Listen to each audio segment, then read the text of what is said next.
The hiss of depressurization was the first sound to pierce the deep, dreamless void of cryo-sleep. It was a sound Elias Thorne knew intimately, the metallic sigh that signaled the end of one journey and the beginning of another.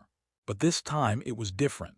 A symphony of alarms, shrill and insistent, joined the hiss, a discordant chorus of failure. He pried his heavy eyelids open, the muscles in his face stiff and protesting. The inside of his stasis pod, his home for the last 80 years of interstellar travel, was a chaotic light show of red warnings and fractured data streams. Elias, a man whose face was a roadmap of a life spent squinting at alien suns and poring over botanical data, unlatched the pod's cover.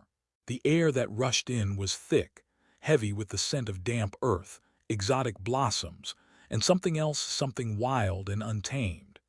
He was a xenobotanist, a cataloger of life on worlds far from the tired, overpopulated sphere of Earth.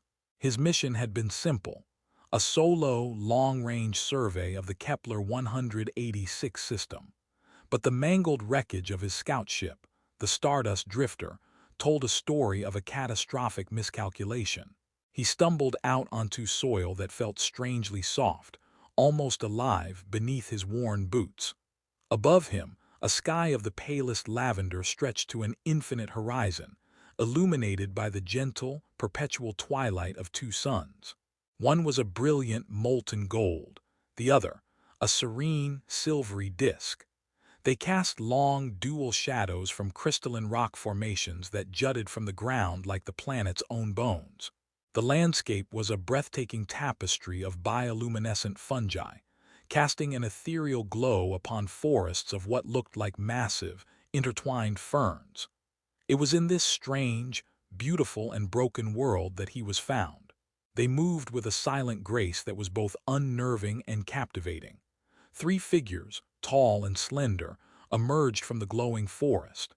Their skin possessed a subtle, shifting pearlescent quality, like the inside of an abalone shell, catching the light of the twin suns in a mesmerizing display of soft, pastel colors. Their hair, a cascade of fine, silvery filaments, seemed to float around their heads, moving with a life of its own. They were armed with spears tipped with a glistening, obsidian-like material and wore armor crafted from the iridescent carapaces of some native creature. As they drew closer, Elias could see their faces. They were strikingly beautiful, with large, expressive eyes the color of the twilight sky.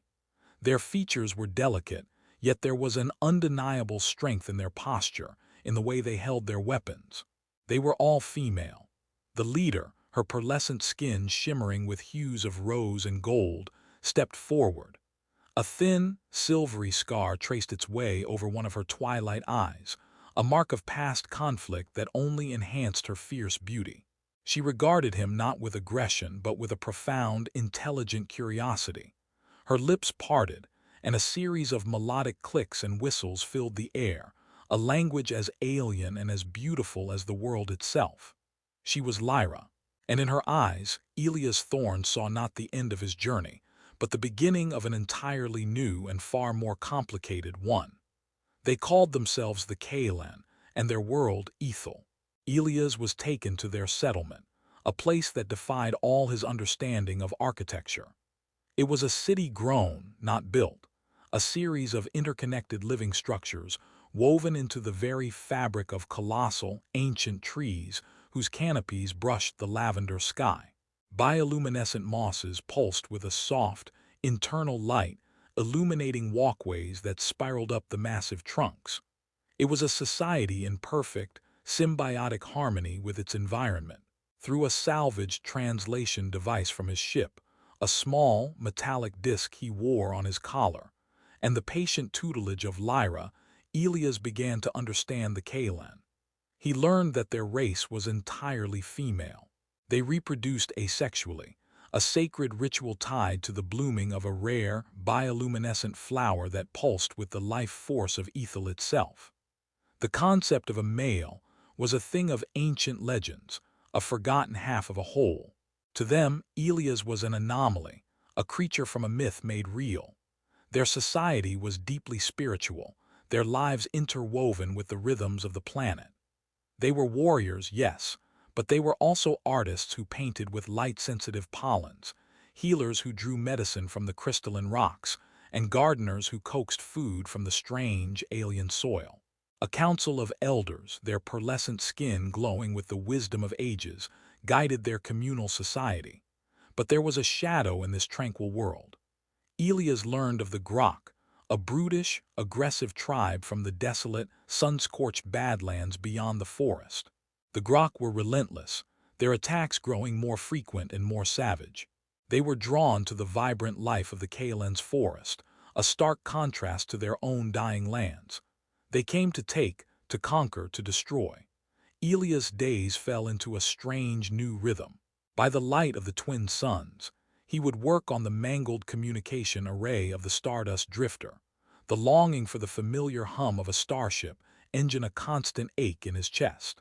But in the soft, glowing evenings, he would walk with Lyra through the bioluminescent gardens, sharing his knowledge of botany, helping the Kaelan cultivate more resilient crops. He showed them how to graft cuttings, how to test soil for nutrients, simple things for him but revolutionary for them. He was a curiosity, the male, the Starwalker. The children with their wide, twilight eyes would follow him, their silvery hair floating around their heads like dandelion seeds in a breeze. He was a storyteller, a bringer of new ideas. He was becoming a part of their world, a part of their lives. And then the Grok attacked. A guttural roar echoed through the forest, a sound of pure, unadulterated rage. The Grok were a stark contrast to the elegant Kaelan. They were squat, powerfully built creatures with thick, gray hides and cruel, porcine eyes. They swarmed from the shadows of the forest, wielding crude, heavy weapons of bone and stone. The Kaelan warriors, with Lyra at their forefront, met them with a deadly, graceful fury. Their spears danced in the twilight, a silver blur against the encroaching darkness. Elias, a man of science, not of war, found himself in the heart of the maelstrom. He was no soldier, but he was not helpless. Rushing back to the wreckage of his ship, he frantically searched through his xenobotany kit. He found what he was looking for: two chemical compounds, harmless on their own, but when combined. He worked with a desperate urgency, his hands, usually so steady when handling delicate plant specimens, now trembling with adrenaline. He returned to the battle, a makeshift canister in his hands. As a hulking Grok warrior bore down on a young Kaelan, Elias activated the canister. A thick, sticky foam erupted, engulfing the creature, hardening almost instantly, incapacitating it without causing serious harm. One by one, he used his invention, turning the tide of the battle, not with bloodshed but with knowledge. In the aftermath, amidst the wounded and the dying, a new bond was forged between Elias and Lyra.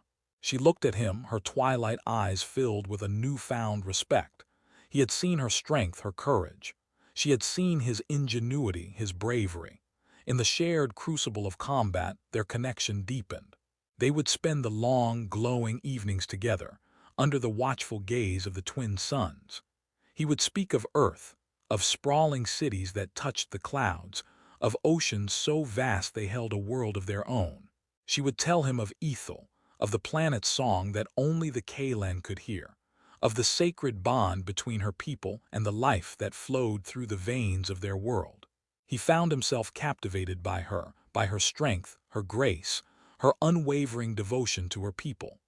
He would watch her as she trained the young warriors, her voice a melody of command and encouragement.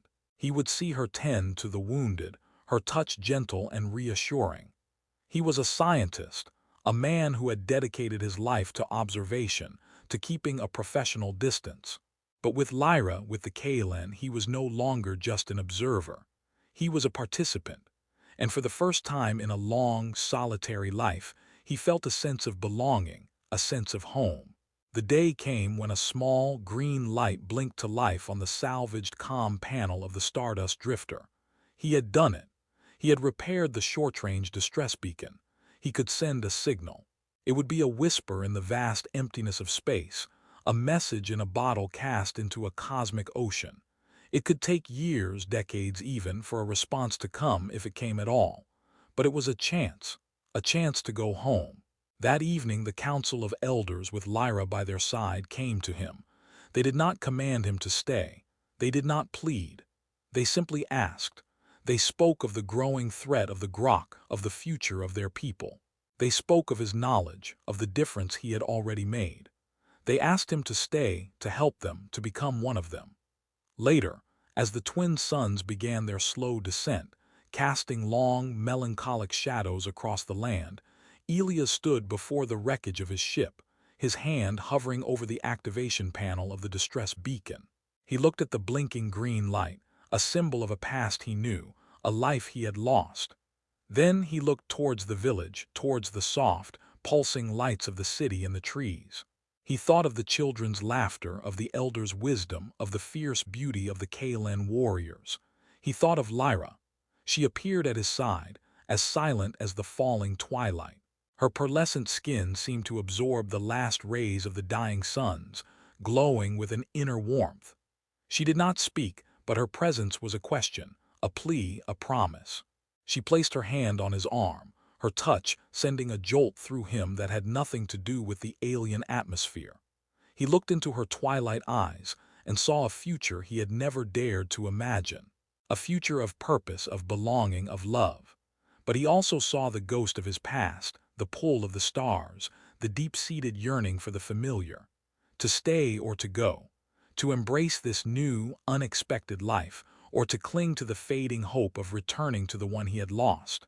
The choice lay before him, as vast and as uncertain as the lavender sky of Aethel. And in the deepening twilight, surrounded by the wreckage of his past and the promise of an unknown future, Elias Thorne remained, a man caught between two worlds, his heart a battleground of love and longing. The distress beacon continued its silent, patient blinking, a question waiting for